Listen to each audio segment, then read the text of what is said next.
In this video, I'll show you how to use Kling AI to generate videos.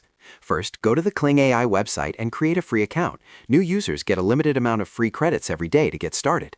Once you are logged in, click on Video Generation from the main dashboard. Now you have two ways to create a video.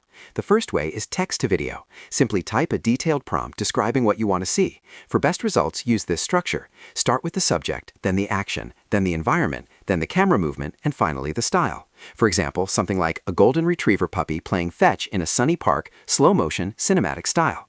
The second way is image to video. Upload an image as your starting frame and then add a text prompt describing how you want it to move. For example, the magician's robe gently moves with a soft magical wind. You can also use the motion brush to highlight specific areas you want to animate. Before you click Generate, adjust your settings. Choose your model. Kling 3.0 gives the best quality results. Select Standard Mode for free generations or Professional Mode for higher quality. Set your aspect ratio based on where you will post the video. Use 16:9 for YouTube or 9:16 for TikTok. Set your video duration between 5 and 10 seconds. Once everything is set, click Generate. It will take around 4 to 10 minutes to process. Once it is ready, review your video, and if you are happy with it, download it in MP4 format. That is how you do it.